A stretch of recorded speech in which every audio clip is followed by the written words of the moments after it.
Hello, my name's Thomas Beck. I am here today to sort of do a little pilot episode. And if this goes well, I will make it a regular feature and get some proper microphones and mess with the cameras and the graphics and things. See if I get enough viewers, I'll make a regular go of it. Anyway, I'm a middle-aged man. Grew up in Midwest United States, Ohio in particular. I grew up as a young kid in the 70s and in the 80s. So, you know, the golden age, so to speak, of video games, very much a part of my life, and something which arcades, the big arcades and all that, I remember all that. Still have an appreciation for them. Hard to pass one up when I do see an arcade. But during that time, you know, the two most common things you found in an arcade were video games and pinball machines.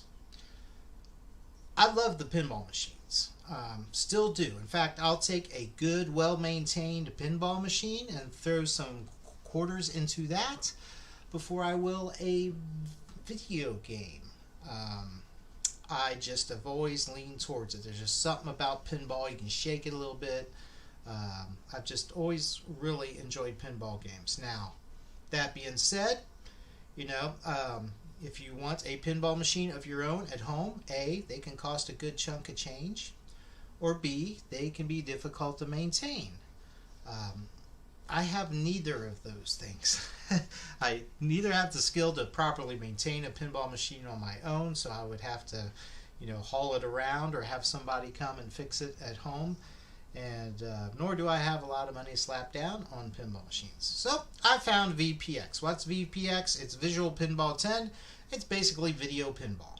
I'm sure many of you have seen video pinball games, you know, either on the Wii or the PlayStation, on PCs. You know, video pinball games are nothing new. They've been around since the start of video games and computers. Well, VPX is a freeware program that's out there if you want to search it. And many people have went out of their way, and they have recreated the pinball machines, sometimes using actual optical scans of the real machines so they can make them look and feel authentic.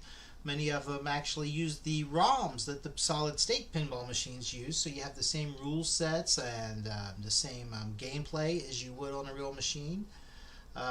Some people have went out and created completely original tables all on their own, and none of them are too terribly bad. I found this to be a nice compromise when you can't afford a pinball machine of your own. What I did is I went out, I bought a cabinet. This particular one that I use, in case you're wondering, is a Game Room Solutions. It's a mini cab, so it's about a third to half-sized cabinet. And put a couple monitors in it. Use a monitor for playfield, monitor for the back glass. I got a third monitor that runs as a DMD and does some other special things here and there. And so what I'm going to do is, with this program today, and if it continues, I'm just going to pick a few tables and just do little reviews on them. Now I'm going to do a few tables today that I just downloaded today, and outside of maybe changing the ankle and tweaking them just a tad, or recording the playfield video, I really haven't played them. So these particular impressions are going to be my first impressions of playing the games. So, first one I'm going to do is Lethal Weapon 3. Now this is a video recreation of a Data East table. Have fun. And going to a database here, I'll give you a little information while it loads up. This was from June of 1992. By then I was sort of getting out of the video game world. I was growing up, so to speak. So I saw this out and about, and I probably played it once or twice in the real world, but not something I have a whole lot of memories of or such. But anyway, this one, they made 10,350 of these. That's pretty good for a pinball machine. I got some later that are much, much less. So this was a good machine. Its estimated value today, if you find one out and about, is like $2,200, $2,600 a piece. However, pinball's sort of making a resurgence out there in the real world, and I'm looking like right now there's one available in Virginia, Missouri, and Florida, and they're all running just shy of $4,000 a piece. So there is a market for this. If you got 3 or 4 grand, you can mark it down. This cabinet here, if you count the monitors and the I had in it, and I actually got it hooked to my PC here. If you take the PC out of it, because I would have had that PC regardless, I got maybe $500-600 wrapped up in this cabinet. Now I don't have the sound feedback, or I don't have it all set up with toys where it actually shakes. As you know, if you hit the ball on the right side, it shakes on the right side. You can get real fancy with these, and you can make one of these that cost $4, $5, $6 grand too. Mine's just real basic at this time. I will add some sound feedback in here at some point, but I haven't got around doing that. But anyway, enough of that. Let's go to Lethal Weapon 3. Here comes trouble. Add some credits.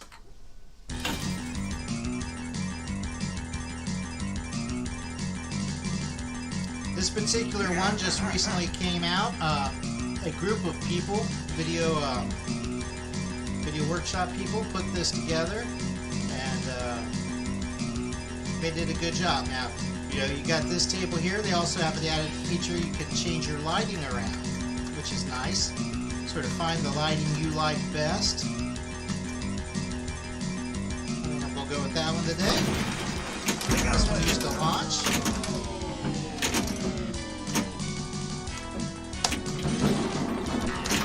Now I will say, every table I've played so far that the Visual Pinball Workshop has taken the time to sort of upscale and work on, every one of their tables has worked fantastic right out of the chute. I haven't had to make any kind of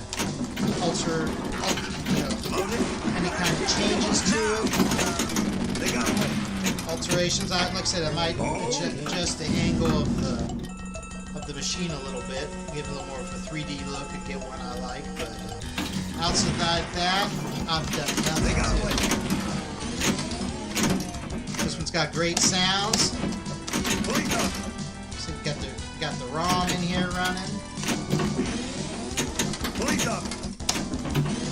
Good power in the flippers. The graphics aren't too bad at all, really, either.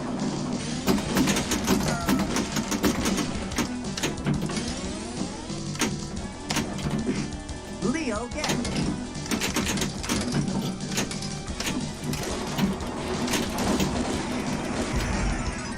Go towards it.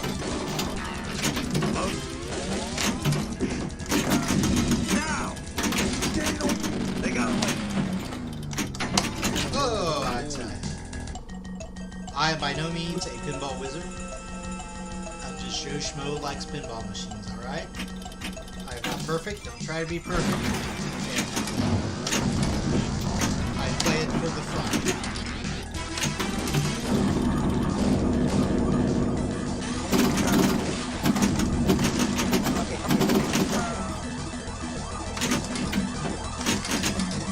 Great sounds, it's very responsive.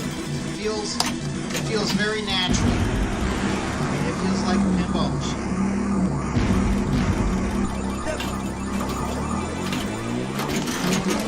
Oh, I got multi-ball now. Multi-ball for me, I'm lucky the last 10 seconds. I'm already doing better than I ever. Oh, dear.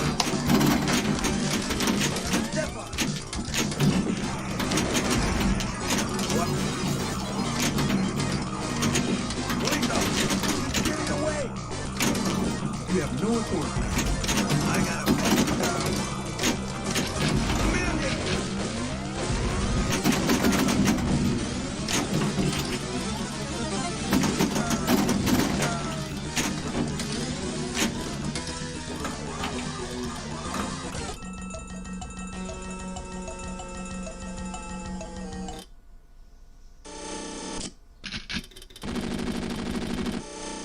They got away. Alright, Lethal Weapon 3, there you have it. First impression. Visual Pinball Workshop, excellent job as always. Feels good, plays good, looks good. If you got light sensitivity, this one does flash and strobe quite a bit. I got a little bit of that. I'm not going to sit here and go in seizures on you, but it will give me headaches. So probably in the future, I'll either have the lights on in the house, or I'll bring up a lighter table and that offsets that something just to be aware of.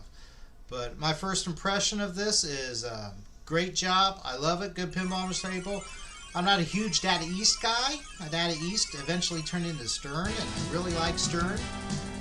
When they were Data East, they were sort of still getting their feel. They got this one right. This is a good pinball machine. I'll definitely come back and play with this. Alright, my next one. Recent new upload to the world. Please wait. I am now loading up the game. This is Transporter the Rescue, and I'll give you a few stats on that. As we see this sucker pop up, and you can see my stream portal there. There we go. And I do not have everything set up with this. We got the one screen there that shows the dot matrix display. There is not an official background for this one yet, so that's something I'm going to put in a generic one on. And I might do an episode giving you the nuts and bolts of Pinup Hopper, which is what I use to bring all these tables together. Alright, Transporter the Rescue. Let's see here. This one is from 1989. It's a Bally machine. Artwork was by Tim Elliott. Game design Greg Kiemick and Tony Kramer. Music by John Hay. He was also the sound man. Alright, they only produced 859 of these, so not a real popular game, under 1,000. Its estimated value is $2,700 to $3,200, largely because it is a bit on the rare side. Pinball rankings, it ranks number 169. As you can imagine, there's really none out there on the market because they are so rare. The average price, though, like I said, for one of these machines is about $3,000. So, let's give Transporter the Rescue a try. And I can honestly say, there's a lot of tables that I haven't played before, but I've seen them. I've never seen one of these out in the real world. So, Mayday, Mayday, Mayday, SOS. If I remember right, I think the Visual Pinball Workshop did this one as well. So it should play well. There we go. Maybe not, because the plunger's low on the weak. There we go.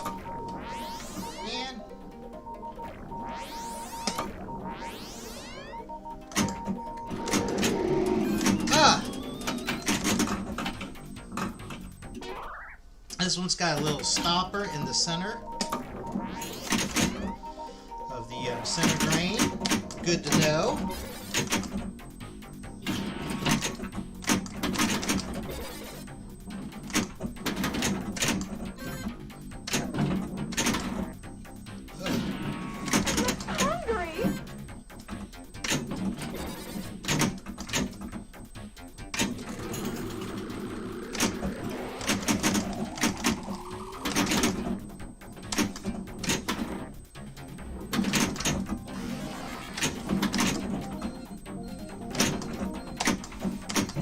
This one, like I said, first time I've really played this.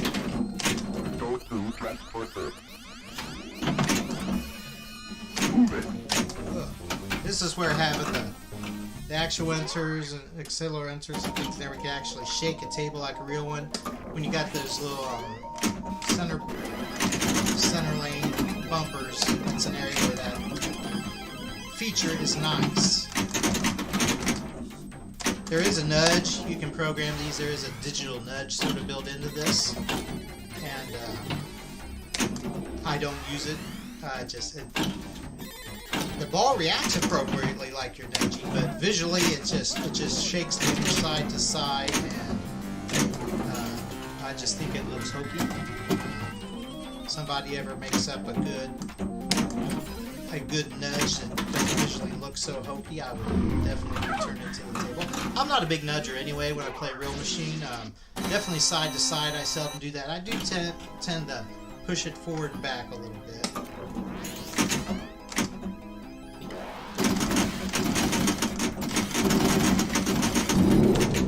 So some people tell you that's ability to nudge and all that's essential in pinball, and you know it's a good skill to have. All right, Transport of the Rescue.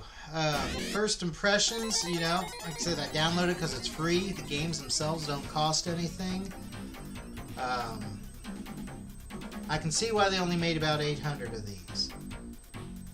It's got some interesting things in it. I might try it a few more times, but I don't think this is going to be one that I play a lot. But it's definitely worth having on the table. I like the artwork. It's a little different, unique. Different color palette with the yellow play field. So I got quite a few tables I get just because I like the artistic value of them. I've grown an appreciation for that. So let's back out of that. Next one I downloaded today. Swords of Please Fury. wait. I am now loading up the game. So let me bring up some information on that while that sucker loads. Swords of Fury. Alright. Swords of Fury. Williams table, as you can tell. There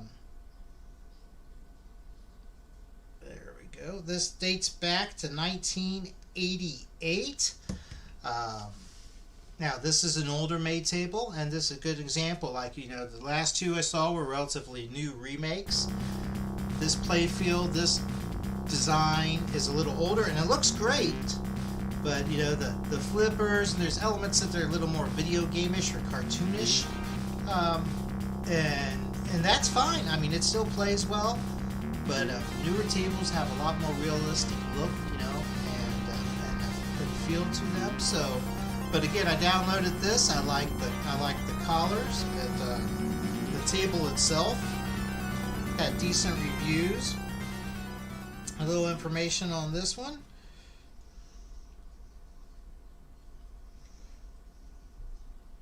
June of '88 when this came out. Doug Walson, Steve Cook, Tony Kramer. I think I've mentioned that name before. Were the game designers. Software Dan Lee, Doug Watson did the artwork on this. And the sound was done by Brian Schmidt. They made 2,705 of these. Not too terrible. Estimated value $25.90 to $30.10, so about $3,000. So not, you know, not too terrible. Let's see if there's any on the market here. On the market.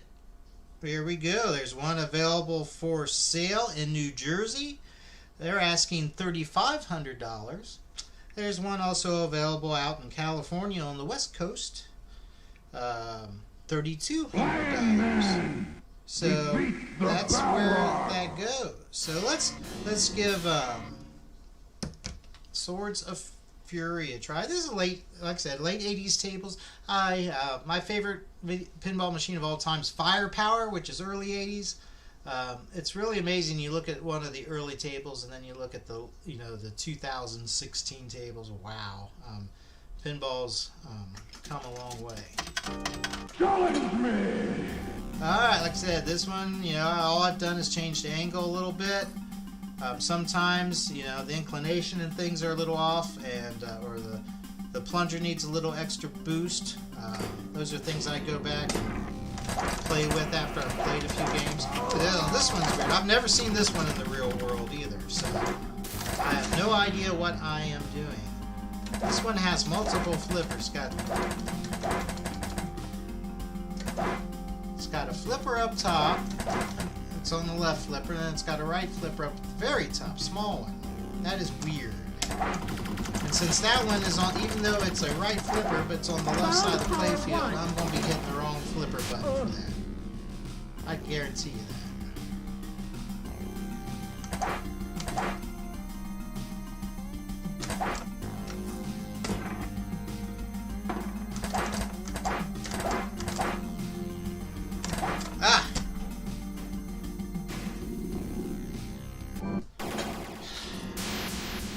One good thing about trying out these new tables and BPX and all that is I'm not putting quarters in it.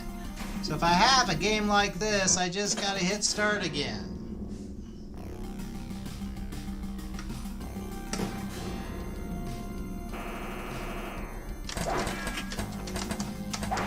Weird one, I hit the wrong.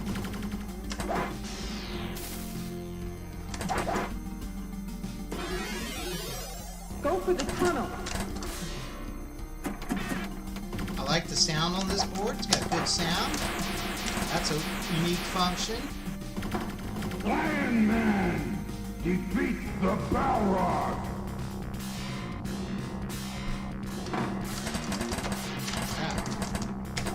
Multi-ball. Wow. Oh, less than 10 seconds. Found power 1. Ugh.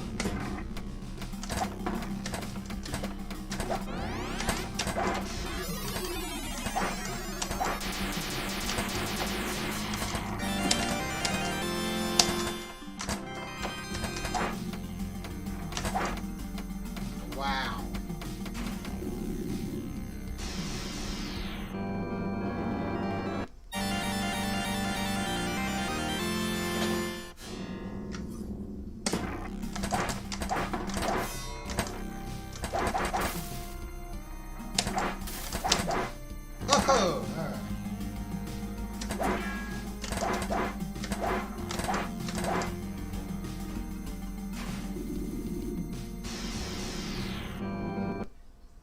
Oh, all right. All right, Swords of Fury, first impression. First impression on that one, not terrible. I mean, it's got an older physics set in it, and I can tell it don't play as real as what a lot of the newer ones do.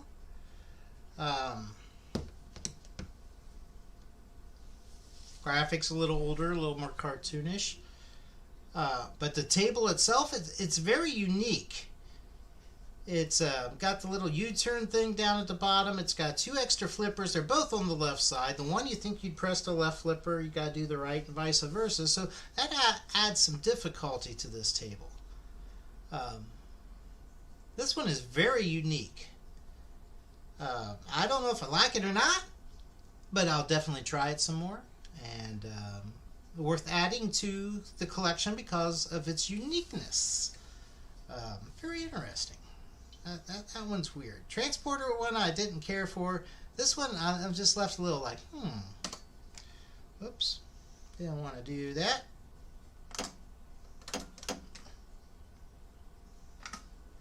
Alright, and the next one.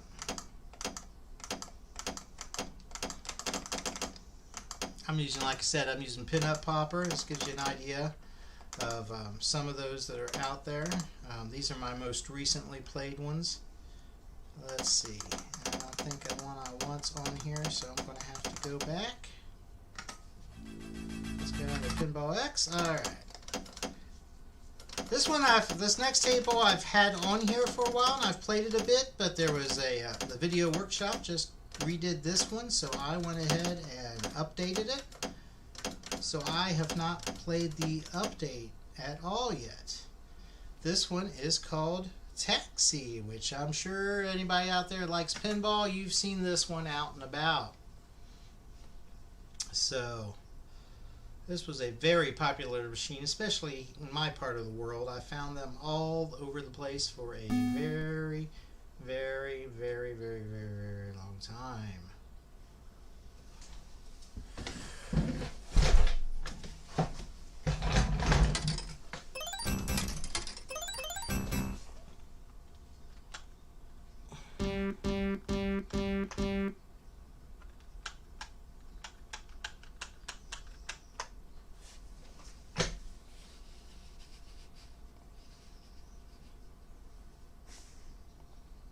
There we go. All right. I get all that worked out if I do this show permanently. But this is Taxi. So this got a few interesting features in it. First of all, very popular table, like I said. This is from 1988-ish. I didn't play this a lot, but I most certainly saw it and did play it. Mark Ritchie was part of the concept, and Python Angelo. Mark Ritchie helped design it. Tony Kramer. Wow, we got a theme going today. He was involved with the mechanics. Ed Boon on software. Chris Grainer on sound. And Python Angelo, again, he was the artwork guy. This was a Williams table. 7,303 of these produced. I think 7,000 of them ended up here in the Midwest. It's got a estimated value of 2,300 to about 2,700. Marketplace, you know, one in great condition in Alabama, $3,800. One in Louisiana, $3,500. So selling above market value. If you notice on the backlash, you got a Marilyn Monroe there. They only made so many machines with Marilyn up there. And then some people said, hey, you need permission to use that likeness. So they ended up changing her to dark hair, I guess, in the later stages. So, wait. Taxi. Ooh. It's had a unique launch. You wanted that ball to spit off.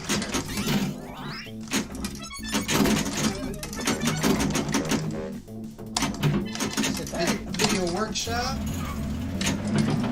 did this version. Like with their others, I mean, right out of the chute, it feels like it's set up well.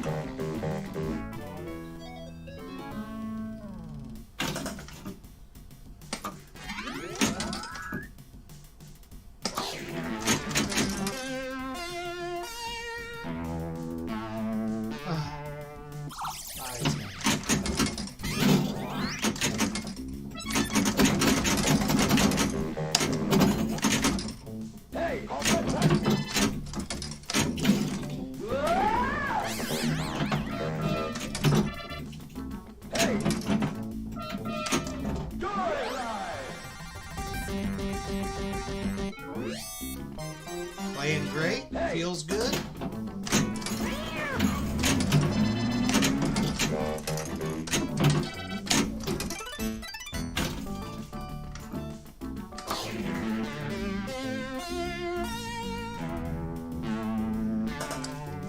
Finesse, I gotta learn finesse on that. It's another area where I would traditionally shake the table a bit.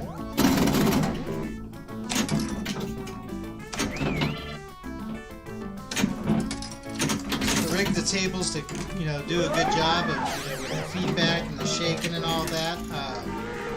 That takes some engineering, and quite frankly, if you were to put all that in, you know, you're inside of your cabinet, it wouldn't look too, you know, you're starting to rival what a real cabinet would look like, and possibly starting to rival the complexity of the maintenance and all that, which is why I never went down that road. Surround sound and feedback, though, definitely something within my abilities. So I probably won't get around that until late 2022 and might be 2003 before I get around to doing that, honestly. Get past this COVID era.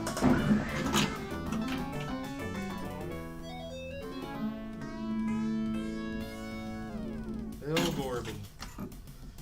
Just young folks playing today, you know, if you're trying this, you probably don't even know who that Gorby is.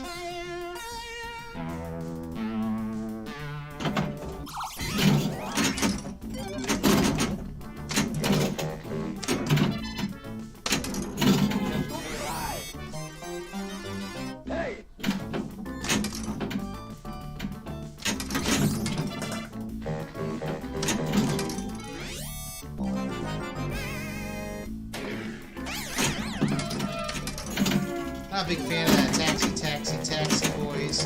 I mean, if you've played a lot of 80s machines, that voice is, you know, it's around. It's used everywhere. Probably used it on here to save a little money, I suppose. Time.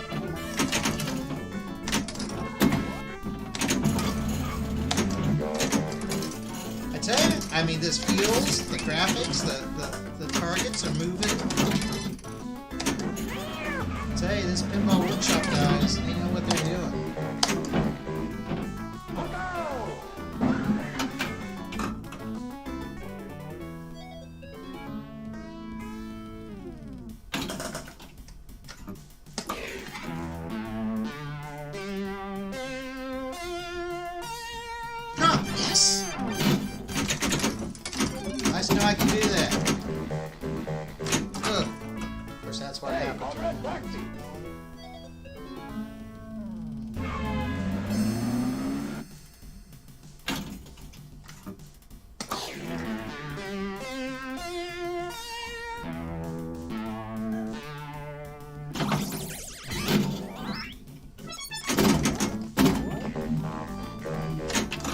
goodness. Hey!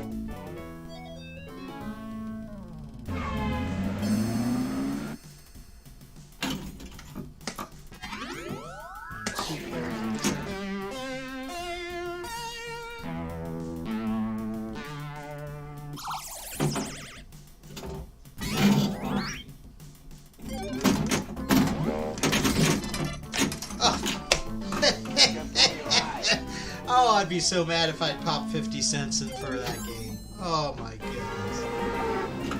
I tell you, sometimes.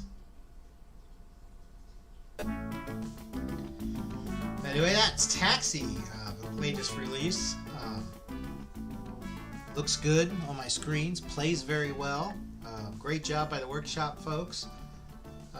This is one I have popped some quarters in the real world. It plays good. I don't know if this will make my, top 10 list, but it's probably definitely in my top 20 or so, though, so that's something I'll come back for. Well, anyway, that's all I got for this pilot episode of Video Pinball Review, and we'll see how many views I get and decide if I want to do this anymore. That's all I got. Have a great day.